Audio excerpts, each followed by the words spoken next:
Estás viendo AIR Canal, transmitiendo esperanza al mundo entero las 24 horas del día. Hay un pensamiento en la palabra de Dios en el libro de Miqueas. Miqueas capítulo 6, versículo 8.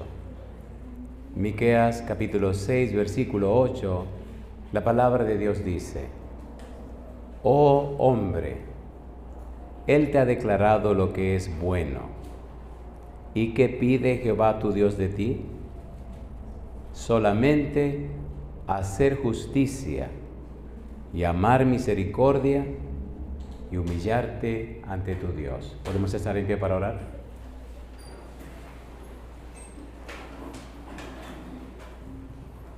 Querido Padre Celestial, gracias por estar con nosotros. Gracias por la compañía de los ángeles. Gracias por la presencia y la bendición y dirección del Espíritu Santo. Gracias por el alto honor y el sagrado privilegio de presentarnos delante de usted, querido Padre, para estudiar su palabra y para cantar alabanzas a su nombre. Gracias por los ángeles presentes, gracias por darnos a Jesús, gracias por la obra del Espíritu Santo en nosotros, que nos convence de pecado, de justicia y de juicio. Gracias, muchas gracias, Señor, por todas las bondades, mercedes y favores que recibimos de usted. Ahora, prepárenos, habilítenos, Dios, para estar en su presencia y así recibir su palabra bendita. Que el Espíritu Santo nos traiga palabra de vida para la vida eterna. Que no sean palabras de hombre, pero la palabra de Jehová que vive y permanece para siempre. Haga en nosotros su voluntad, Señor. Lo pedimos en el nombre de Jesús. Amén. Durante la semana hemos hablado acerca de la ética de la oración, lo que Dios quiere. Es el interés de Dios que todas sus criaturas sean felices. Ya dijimos que cuando Dios creó todo, dice la Biblia, que todo lo que Dios hizo era bueno en gran manera. Dios quiere que sus hijos sean felices. Cuando algo aparece e intenta dañar a sus hijos o dañar la creación, la Biblia dice que se enciende la ira de Dios. La ira de Dios no es un asunto de caprichos, no es la ira de los hombres. La ira de Dios se enciende, la ira de Dios aparece cuando algo intenta dañar a sus hijos o dañar la creación. La ira de Dios es esa forma como Él actúa para volver a colocar las cosas donde tienen que estar, para poner las cosas en su orden, para poner el control a las cosas y que todas sus criaturas sean felices. No importa quién sea, no importa el grado que tenga, no importa lo que ostente, no importa quién sea, si se atraviesa con la ira de Dios, paga la consecuencia. Ponga cuidado. Cuando Cristo estaba en la cruz y gritó: Dios mío, ¿por qué me ha desamparado? Si usted hace un estudio detenido acerca de la frase ¿por qué me has desamparado?, si usted busca con cuidado el significado de esa frase, descubrirá cosas que son increíbles. Increíbles. Por ejemplo, Cristo se hizo objeto de la ira de Dios. ¿Cómo lo sabemos? Porque Cristo tomó sobre sí el pecado de la humanidad. Cristo, dice la Biblia en 2 Corintios capítulo 5, al que no conoció pecado, por nosotros, ¿qué dice ahora? Lo hizo pecado. Cuando Cristo habló con Nicodemo, recuerden el capítulo 3 de San Juan, Cristo le dice: y así como Moisés levantó la serpiente en el desierto, así es necesario que el Hijo del Hombre sea, ¿qué cosa? Levantado. Recuerde que la serpiente no representa nada bueno. Cristo se hizo pecado, aunque Cristo no cometió pecado.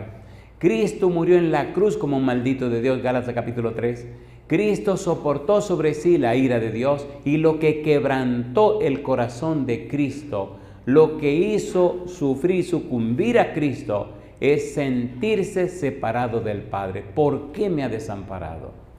Si Dios fue capaz de llegar tan lejos, si Dios fue capaz de proveernos a Cristo, si Dios fue capaz de llegar hasta el final para que el problema del pecado se resolviera, no existe ninguna cosa, no hay nada que te dañe, No hay nada que te haga sufrir, no hay ninguna cosa creada que pueda impedir que Dios obre en tu favor si tú le crees. Y yo digo, alabado sea el nombre de Dios. El que no escatimó ni aún a su propio Hijo, sino que lo entregó por todos nosotros, ¿cómo no nos dará juntamente con Él, dice la Biblia, todas las cosas? Hoy, hablando de la ética de la oración, debemos entender el versículo 8 del capítulo 6 del libro de Miqueas. Hay 3 cosas que dice. La Biblia dice, oh hombre, Él te ha declarado lo que es bueno. ¿Y qué pide Dios de ti? Solamente hacer justicia, amar misericordia y humillarte delante de tu Dios. Necesitamos entender esas 3 frases. Número 1, hacer justicia. Número 2, amar misericordia. Y número 3, humillarte delante de tu Dios. ¿Cuáles son las 3 frases? Número 1, hacer justicia. Número 2, amar misericordia. Y número 3, humillarte delante de tu Dios. ¿Qué significa eso? ¿Qué quieren decir esas 3 frases? ¿Qué tiene que ver ese versículo? ¿Qué tienen que ver esas frases con la oración? Amigo, amiga, hemos dicho que Dios no es mago ni practica la magia. De hecho, Dios rechaza la magia. Deuteronomio capítulo 18, versículo 9 en adelante, ahí están las razones por las que Dios mandó a destruir a la tierra de Canaán. Dios no trabaja con magia. Sin embargo, Dios es un Dios de principio y hemos visto durante la semana que hay principios, hay reglas, hay leyes que Dios establece para que nuestras oraciones sean poderosas. Hace 2 años vine a este lugar y bueno, fue la primera vez que conocí este lugar. Hoy en la madrugada recordaba el día que llegué y recordaba el día anterior, la experiencia que tuve. Estaba durmiendo y no podía dormir en mi casa. Tenía 1 mes y medio muy enfermo. Tenía 1 mes y medio sangrando y bajé 53 libras y me estaba muriendo. Así que esa madrugada me desperté en la cama, me sonreí, miré el techo y me dije, miré a mi esposa, estaba durmiendo y me dije, parece que el negro se está muriendo. El negro soy yo. Así que le dije, Señor, usted sabrá lo que hace. Era el mes de noviembre, pero en el mes de julio, una madrugada, hay una relación muy linda que tengo con el Señor. En julio me dice, este año te vas a enfermar. ¿Cómo no? Pero aguantemos la enfermedad, Señor, para el fin de año. Así yo completo la agenda que tengo que hacer. Sí, pero te va a enfermar. Fantástico. Llegó noviembre, faltaban unas campañas, y entonces me dice, te va a enfermar. ¿Cómo no, Señor? Listo, que venga la enfermedad. ¡Wow!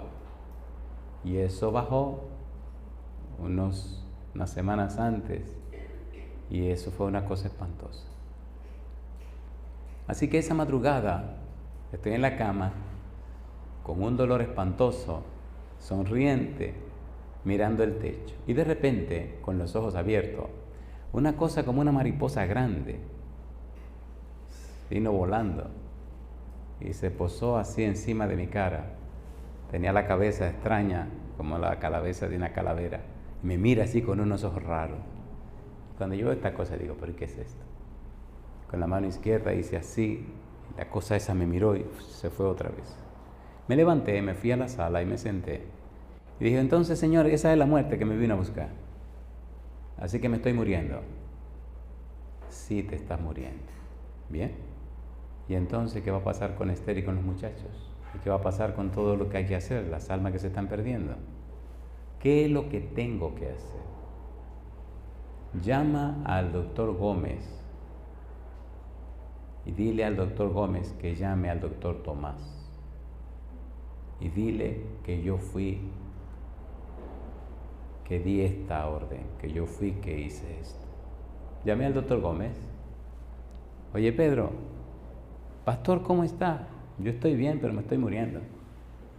El Señor me dijo anoche que le diga al doctor Tomás, como yo estoy, tengo tantas semanas sangrando, perdí 53 libras, me estoy muriendo. Así que llámate al doctor Tomás a ver qué te dice. Llamó al doctor Tomás Y entonces al rato me llama: pastor, dice el doctor Tomás que venga inmediatamente. Ok, pues mañana llego allá. Así que ese día compré el vuelo y al otro día llegué por acá. Cuando me vio en el aeropuerto, él no pudo disimular que me vio que estaba acabado. Vinimos en el camino y trataron de hacer cuentos de que llevarme a comer y todo, pero se le notaba en la cara a él y a otra personita que andaba con él, que estaban muy preocupados por mi condición física. Cuando llegué aquí y el doctor me vio, le vi en la cara del doctor una cara de terror, como quien dice: ay, mi madre, ya este está arreglado ya. Bien, me instalaron en el cuarto 33 y de una vez comenzaron los análisis, comenzaron a moverse. El doctor empezó a moverse con tantas cosas. Cada mañana me preguntaba: ¿y cómo se siente? Y yo le decía: yo me siento muy bien. Me siento muy bien. Mi mente siempre yo me sentía muy bien y el cuerpo se estaba desbaratando, pero yo me sentía bien. Recuerdo, ¿han visto eso de la caminata en el césped, en el pasto? Por la mañana. Pues cuando caminábamos yo era la abuelita de todo el mundo. Caminaba tan despacio, estaba tan acabado que hasta las señoras más mayores me pasaban. Y yo daba una vuelta y ellos daban 4 vueltas. Y yo algún día los alcanzo. Cosa linda, mamacita linda, mamá. Uno de esos días, caminando por aquí, vine por aquí, dije: ¿qué será esto? Y vine y me paré por ahí, por esa puerta, y miré para adentro. Oh, esto es como un auditorio, Señor. ¿Y qué se hará aquí? ¿Darán clase o se predicará? ¿Qué harán aquí? Porque hay una capilla allá. Y ahí parado en la puerta, así mirando para adentro, me sonreí, se me llenaron los ojos de lágrimas. Le dije: ¿sabe una cosa, Señor? Dime, mi hijo, me gustaría un día predicar desde ahí y hablar de usted y decirle, mostrarle a esta gente lo que he vivido con usted y enseñarle a ellos que usted es un Dios real. Cuando eso ocurra, Señor, mi corazón se va a llenar de mucho gozo y de mucha alegría. Mi hijo, así será. Di la vuelta y me voy. Cuando me voy me dice Satanás: pero tú te estás muriendo. Digo: ¿verdad que me estoy muriendo? Digo: bueno, lo único que hay que hacer es: Señor, no me deje morir, porque he muerto como predico. Y me voy. Pasaron los días, pasaron las cosas, y el Señor no me dejó morir. Yo le garantizo a ustedes que no me he muerto. Aquí estoy. Esta semana para mí ha significado mucho más de lo que ustedes pueden imaginar. Porque todo lo que he hablado con ustedes ha sido la voluntad de Dios. Y todo lo que ha ocurrido ha sido porque Él lo ha pedido. Les ruego ponga cuidado a lo que vamos a desarrollar ahora. Les ruego en el nombre del Señor Jesús, permita que el Espíritu Santo desarrolle en usted estas 3 frases. Apréndaselas de memoria, vívalas, practíquelas. Dios es un Dios de principios, y cuando usted los acepta y los asimila, toda la mano todopoderosa de Dios se manifiesta en su favor. Hay tantos milagros y milagros que he visto, hay tantos milagros y milagros que he vivido, que cada día me convenzo más que tenemos un Dios que es todopoderoso. La esposa que me ha dado, los hijos que me ha dado, la familia que me ha dado, el ambiente que vivimos en mi casa me confirma cada día que Dios es real. Los amigos y las amigas que me ha dado, todas las cosas que Dios ha hecho, me confirman que Dios es real. Pero por favor, estas 3 frases, apréndalas de memoria. La voy a repetir las 3, luego vamos a ver una por una a la luz de la Biblia. Les ruego, por favor, ponga mucho cuidado a lo que vamos a estudiar. Dice Miqueas capítulo 6, versículo 8, dice: hombre, Él te ha declarado lo que es bueno. ¿Quién es Él? Dios. ¿Qué es lo que ha declarado? Lo que es bueno. Si Dios dice que esto ¿es bueno o no? A ver, ¿sí o no? Y si usted camina conforme a lo que Dios dice, y usted cree lo que Dios declara, y usted permite que el Espíritu Santo le haga vivir esa experiencia, entonces su vida es una fuente de bendición. Entonces su vida tiene un poder tan grande, su vida se convierte en algo tan glorioso, que no hay nada ni nadie que pueda impedir la voluntad de Dios. Ella se llama Ivania. Vino desde Alicante hasta Suiza, la ciudad de Berna, la capital de Suiza, donde estábamos la semana pasada. Ella no es de la iglesia adventista.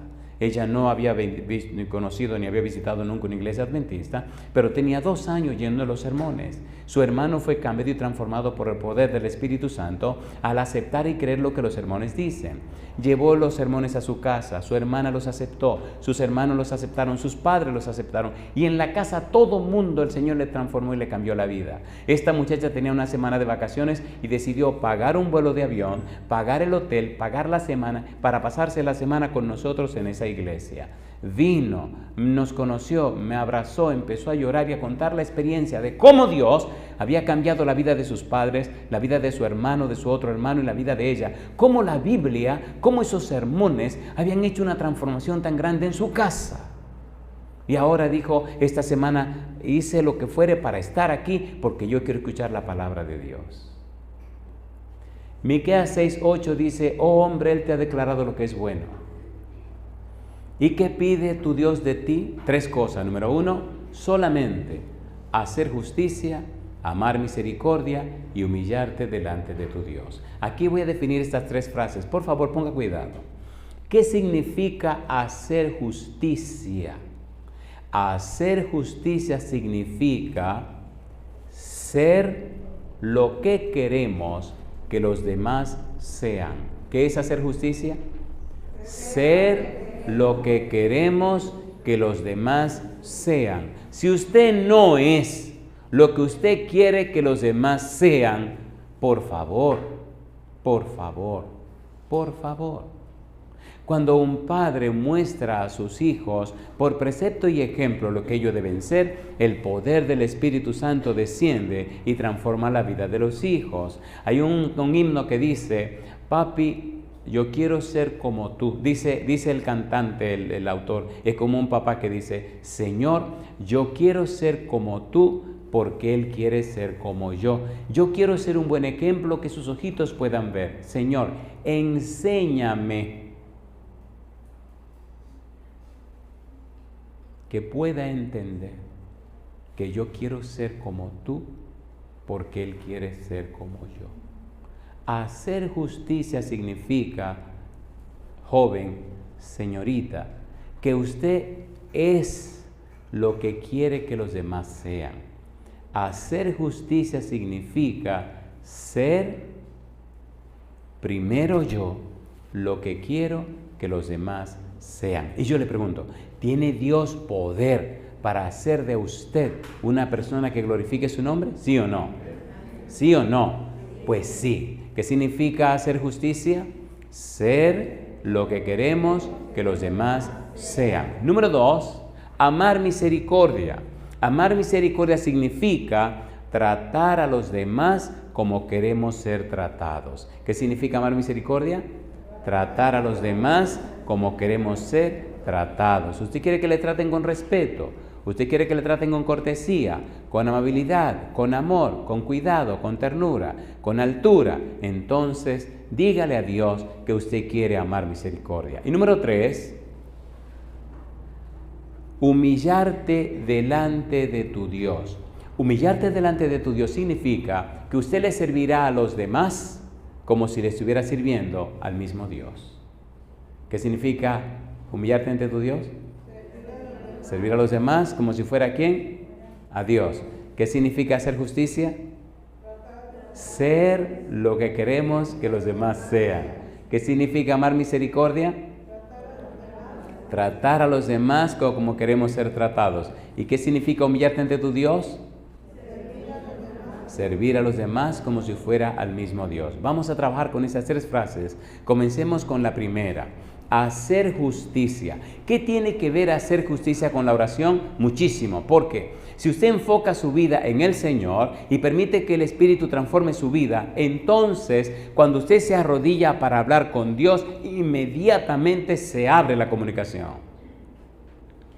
Cuando usted está tratando de que su vida refleje la imagen del Señor, la imagen de Jesús, cuando usted está tratando de que su vida sea una bendición para los demás, cuando usted hace posible en su vida que el poder del Espíritu actúe en usted, sus oraciones son poderosas, sus oraciones tienen sentido, sus oraciones la inspira el Espíritu Santo. Su vida se convierte en una inspiración y a su alrededor y cerca de usted Dios comienza a hacer milagros que son portentosos, milagros que no se pueden explicar.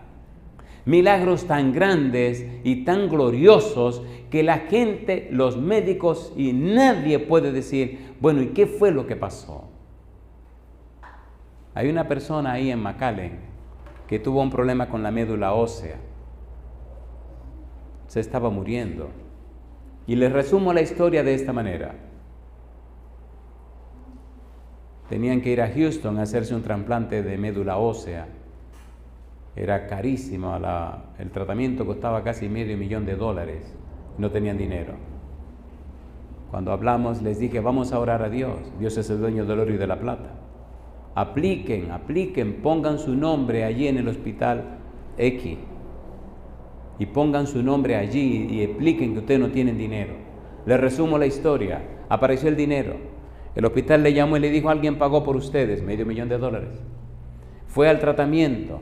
Fui al hospital, nos reunimos en la habitación donde la hospedaron, oramos con ella y empezó el tratamiento. 8 personas tenían el tratamiento y tengo entendido que la mayoría de esas personas se murió.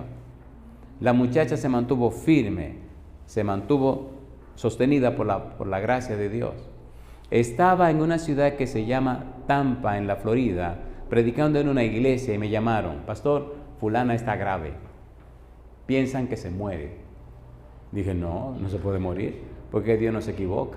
Cuando Dios comienza a hacer sus cosas, Dios la cumple. Así que sentado allí en el banco le dije, Señor, fulano no se puede morir, porque acuérdese que hablamos esto, aquello y lo otro. Así que por favor, Señor, mire, le pido que haga esto y lo otro, y acuérdese de esto, aquello y lo otro. Y entonces, por favor, Señor, prediqué ese día, al otro día seguí mi vida normal.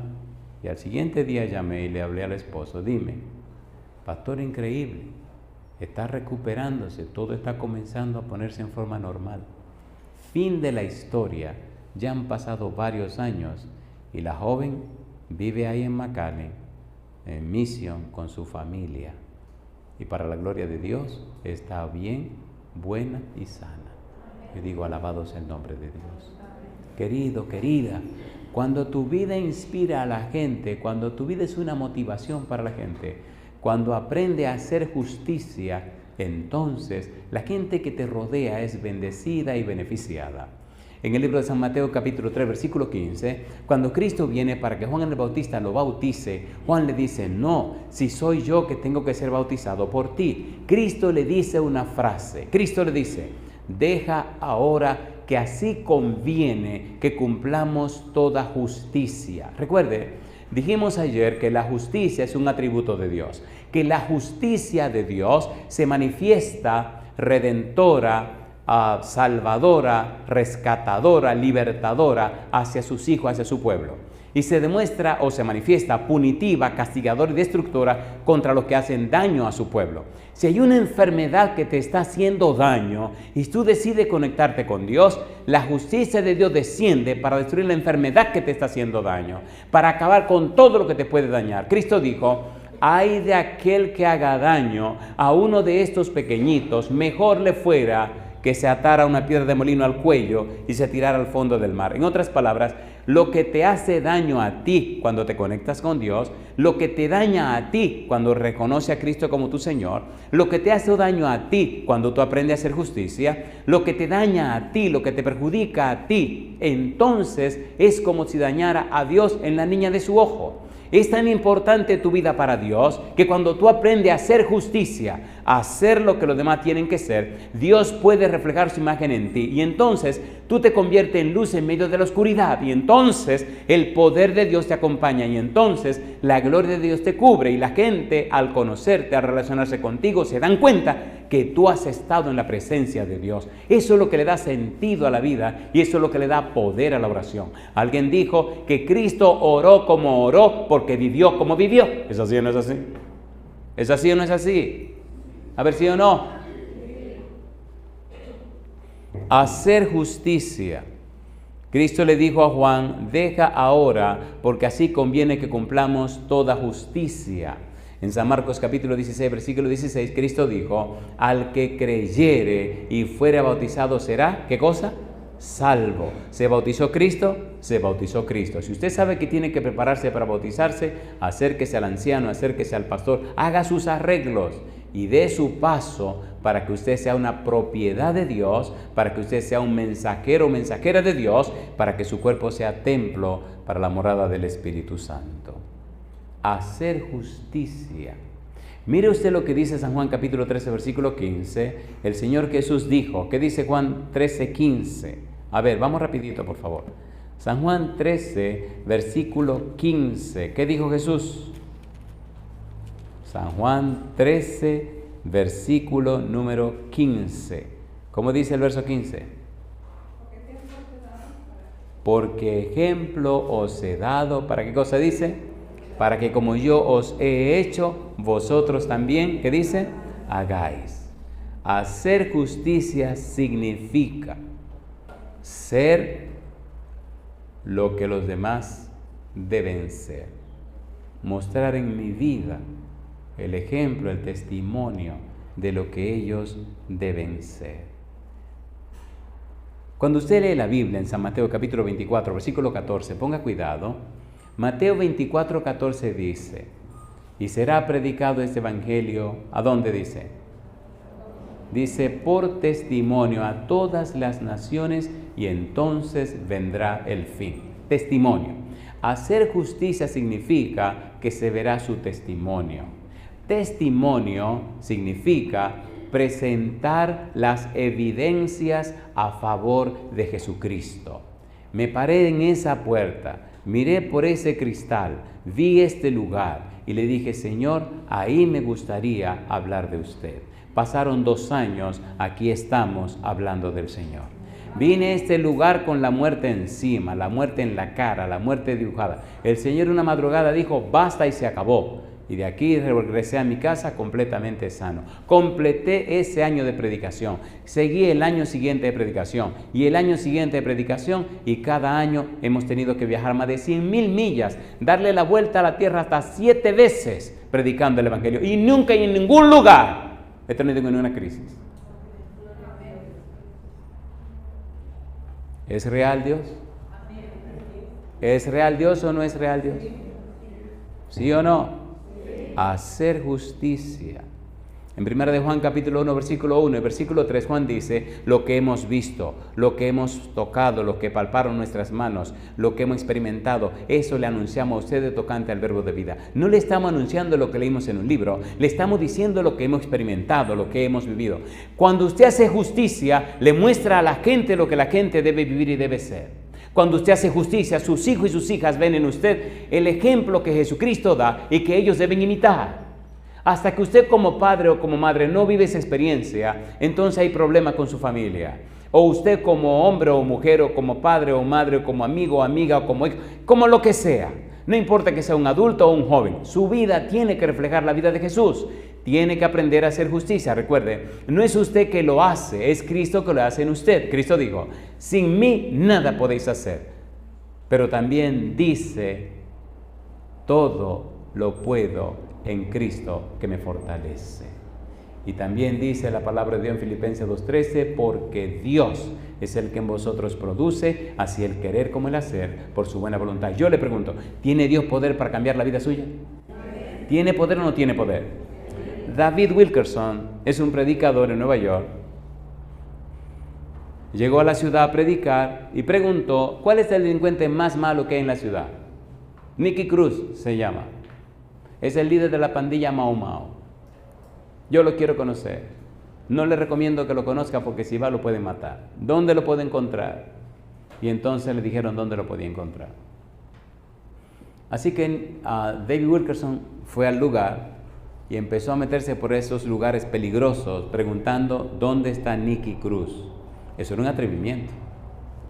David Wilkerson escribió varios libros, pero hay 3 libros que leí cuando era un adolescente.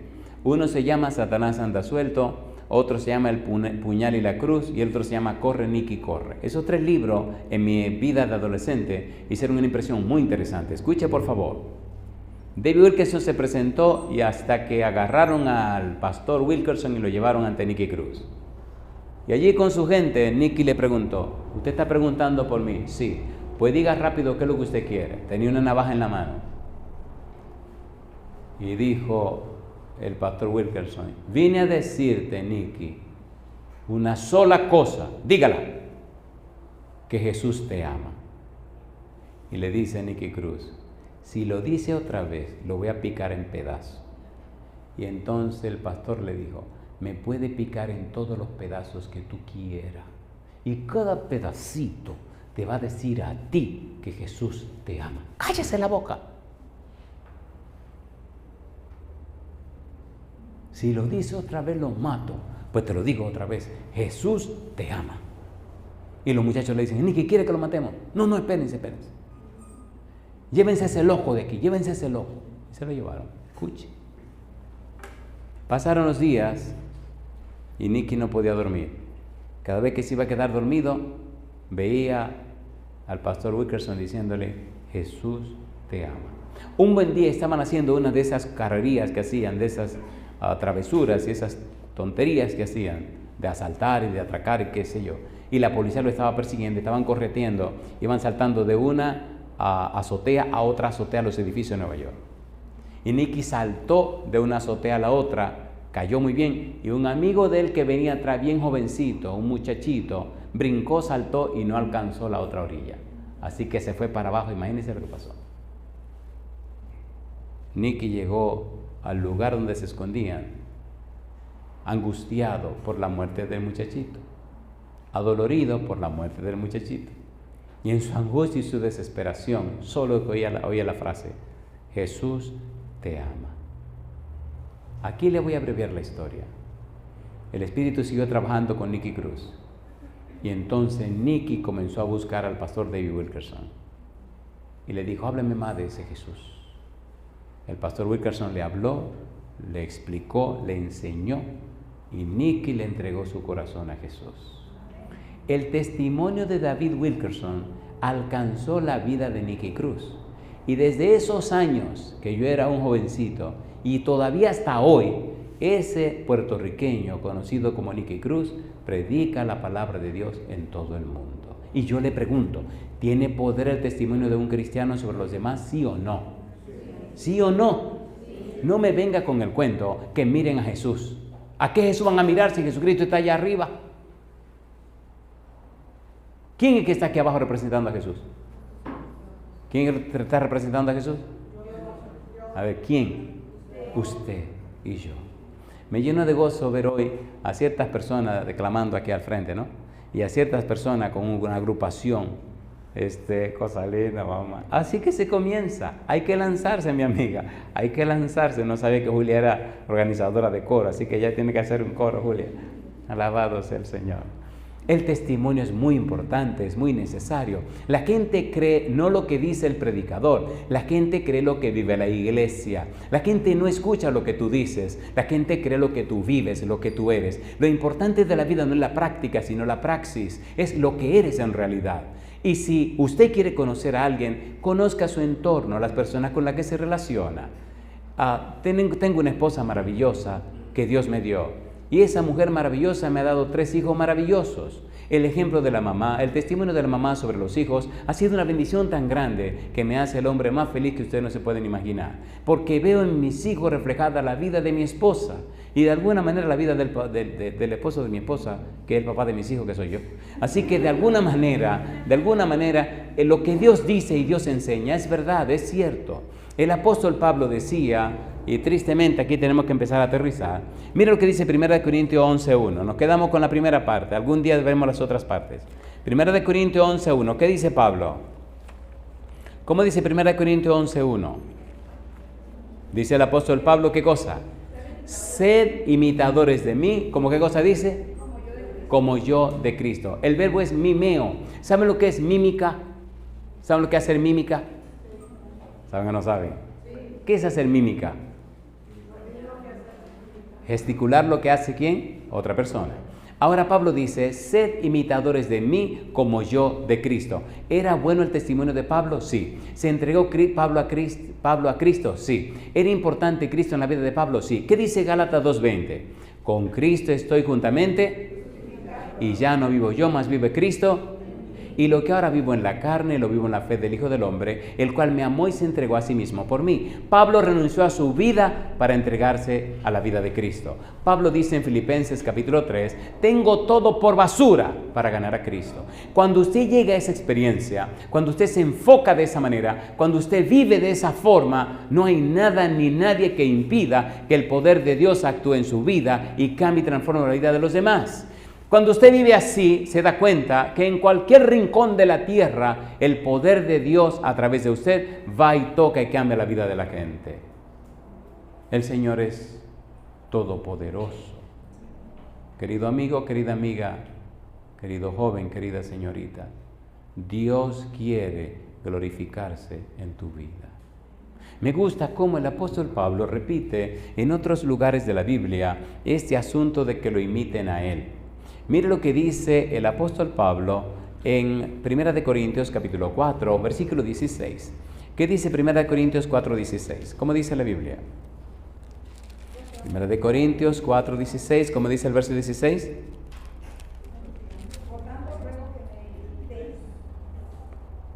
Adelante. Por tanto os ruego, ¿qué dice Pablo? Que me imitéis. ¿Por qué Pablo quiere que lo imiten a él? ¿Porque él imita a quién? El hijo, el bebé, el chiquitín, mira al papá, mira a la mamá. Si el Señor Jesús mora en la vida del papá o la mamá, si el papá o la mamá hace justicia, si muestra y refleja a Cristo, el chiquitín copiará lo que está haciendo papá o mamá, que es lo que hace Cristo. Por tal razón, la casa se convierte en un lugar de bendición. Y en el ambiente del hogar se siente, se percibe, se vive, se experimenta la presencia del Dios Todopoderoso. ¿Es real Dios? Sí. ¿Es real? ¿Son reales las bendiciones de Dios? Sí. Querido amigo, querido joven, cuando empecé mi experiencia con el Señor Jesús tenía 18 años. Ya pasaron 40 años, te dije hace unos días. Pero en esos 40 años me he dado cuenta que lo único real en el mundo, lo único cierto es que hay un Dios todopoderoso. Cuando tú decides entregarle tu corazón a Jesús, el mismo Dios, a través del Espíritu Santo, hace maravillas en tu vida. Sed imitadores de mí como yo de Cristo. Otra vez les digo, que me imitéis, dice el apóstol Pablo. Imitemos a Cristo y reflejémoslo como lo reflejó Pablo. Filipenses capítulo 3, versículo 17. ¿Qué dice el versículo 17? Filipenses 3, 17. ¿Cómo dice? Hermanos, sed imitadores de mí. ¿Y qué sigue diciendo Pablo? Y mirad, ¿a quiénes dice? A los que así se conducen, ¿cómo dice Pablo? Según el ejemplo que tenéis, ¿dónde? En nosotros. Fui estudiante en la Universidad Adventista Dominicana, fui maestro en la Universidad Adventista Dominicana y fui preceptor en la universidad. Así que empecé como un estudiante, seguí como un maestro, seguí como preceptor. Estuve en todos los niveles de la universidad y aprendí algo. Tiene más poder el testimonio de tu vida que las palabras que tú puedas decir. Hoy yo quiero orar de una manera muy especial para que cada joven y señorita de este instituto se convierta en un modelo, en un ejemplo, en un testimonio del cielo para inspiración de otros jóvenes. Jóvenes y señoritas, ¿se atreven a aceptar el desafío? A ver, ¿lo aceptan o no lo aceptan? Cuando llegue un estudiante nuevo al instituto, el estudiante lo primero que mirará es a los alumnos. Recuerdo cuando llegué a la universidad como estudiante, hablé con el decano de la Facultad de Teología, el pastor Oreste Natera en ese tiempo, Ya yo había estudiado y había trabajado como maestro de ciencias sociales en un colegio. Así que me dice, mira, Porte, necesitamos que nos ayude en secundaria y en la intermedia con estas clases. ¿Cómo no? Y entonces estas son tus clases. ¿Cómo no? Y cuando llegué comencé a mirar y a observar a todos los estudiantes, cómo era la cosa. Pasó el tiempo, así que de estudiante me gradué y pasé a ser maestro. Seguí observando, pasó el tiempo, terminé siendo preceptor, 259 estudiantes y me nace mi bebé, 260. Así que en mi casa 1 y en el internado que estaba pegada, mi casa estaba pegada al internado, tenía 260 personas. El mayor de todos tenía 40 años y tenía un internado de menores con jovencitos pequeñitos. Había uno llamado Giuseppe, un italiano, que él decía y pensaba que nadie lo quería. Así que los padres llegaron, lo tiraron allí, pagaron y se fueron.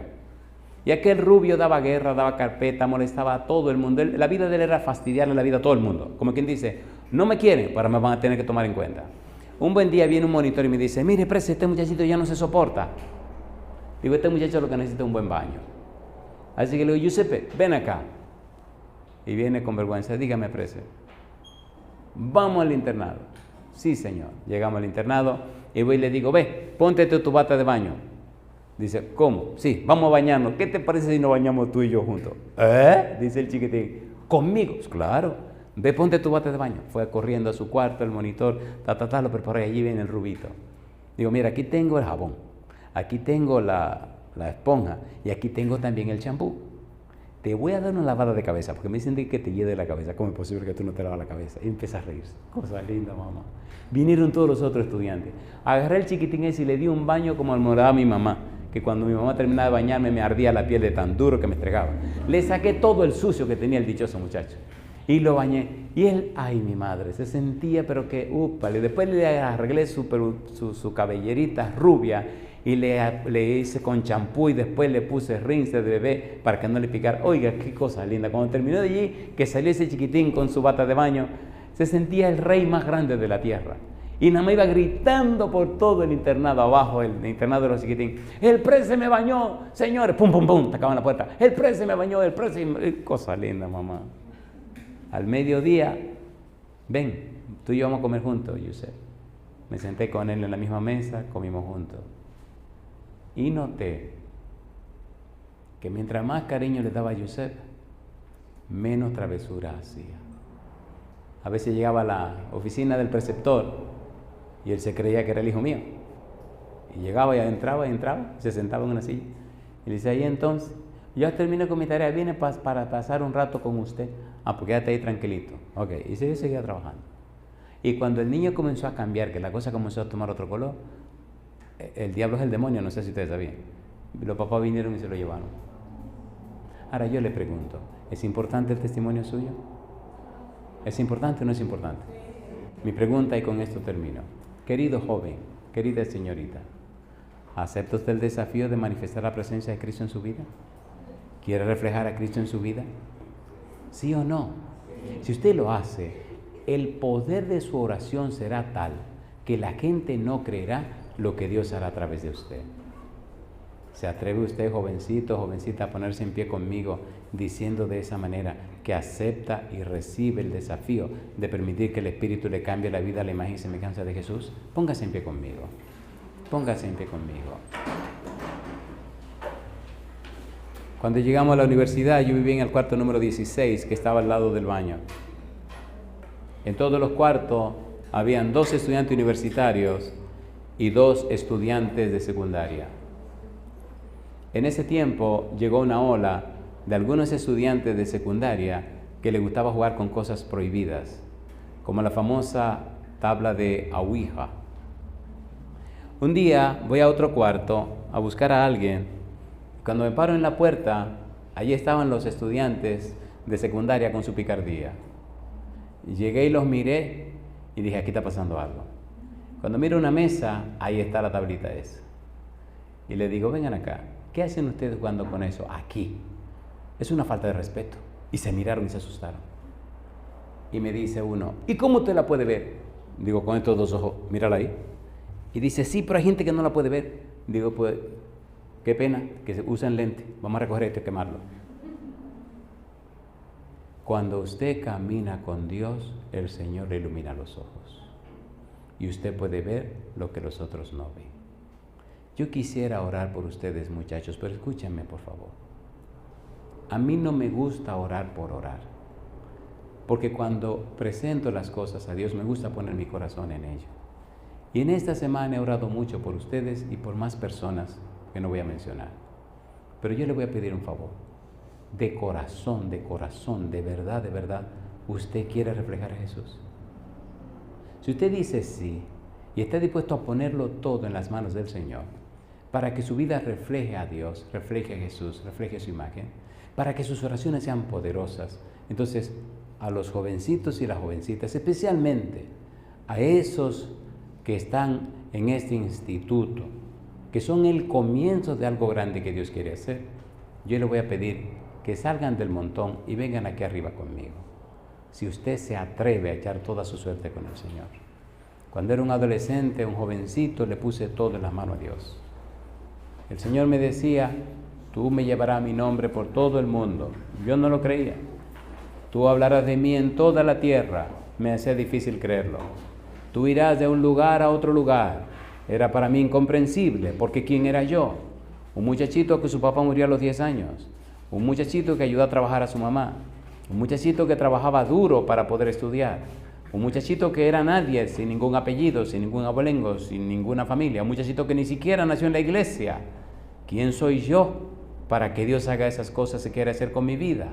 Y me sonreía y seguía estudiando la Biblia, seguía orando, haciendo la obra misionera y caminando con el Señor. ¿Quién lo diría?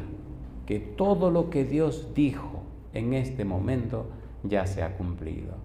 ¿Cuántos millones y millones de personas en todo el mundo han oído la palabra de Dios? ¿Y cuántos millares y millares y millares de gente en toda la tierra cada semana se entregan a Cristo Jesús? No me diga a mí que esta semana fue casualidad. No me diga a mí que esta semana que había apartado para descansar en mi casa, que venía de un viaje largo para descansar esta semana en casa y empezar otro viaje largo la semana que viene, fue casualidad que viniera hasta aquí. Cuando llegué aquí dije verdaderamente, Señor, aquí debo estar. Y esta semana he estado orando, clamando y rogando a Dios por cada uno de ustedes. Ruego al Padre que el domingo cuando nos vayamos, el Santo Espíritu se quede en usted y en este lugar para siempre. Y que el testimonio suyo sea poderoso no solo aquí, sino en donde quiera que usted llegue. Porque un día se va a graduar y cuando usted salga de aquí, salga no solamente lleno de conocimientos para hacer fisioterapia o lo que fuere, pero también un conocimiento por experiencia para mostrar a Cristo Jesús. Ahora les ruego, por favor, cierren sus ojos y vamos a orar a nuestro Dios. Querido Padre Celestial, gracias por el santo privilegio de reunirnos durante toda una semana para estudiar su palabra. Gracias, Señor, por la ética de la oración. Gracias, Dios, porque usted es un Dios de principios. Usted no es mago. Gracias por su bondad y su misericordia. Gracias por la gracia y la justicia que se manifiestan en su carácter.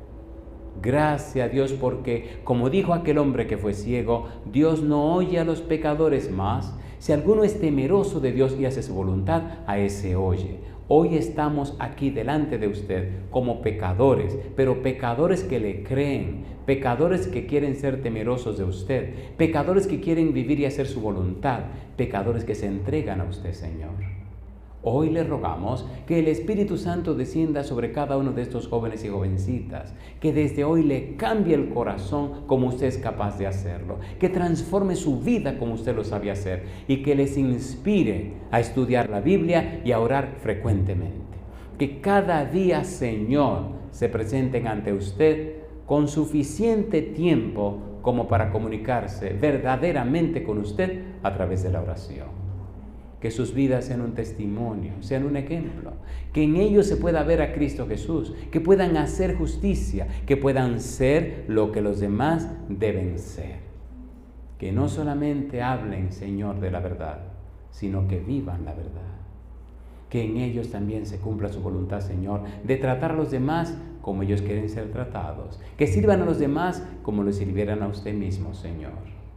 Y ahora, Dios, como ministro del Evangelio le ruego que el Santo Espíritu descienda sobre cada uno de estos jóvenes y jovencitas, que sean lavados y lavadas con la sangre preciosa de Jesús, que sean vestidos y vestidas con su manto de justicia, que sean transformados y transformadas con su gracia poderosa, y que sean sostenidos y sostenidas con su mano todopoderosa.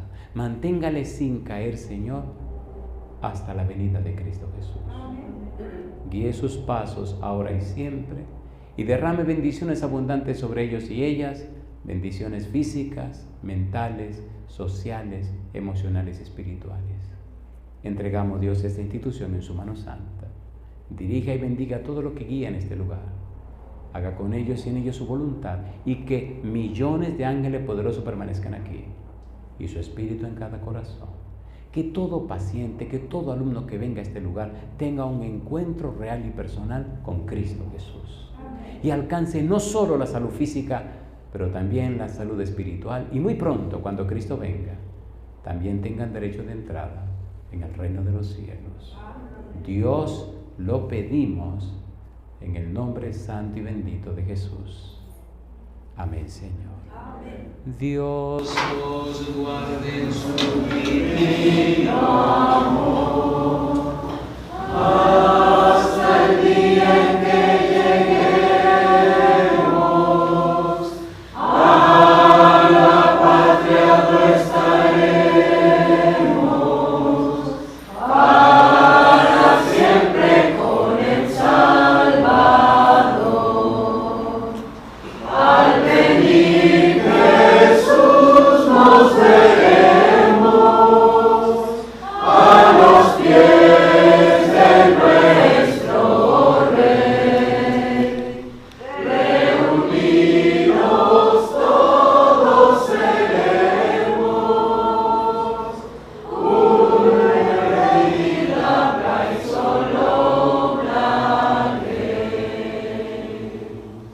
Alabado sea el nombre de Dios. Amén. Que Dios le bendiga.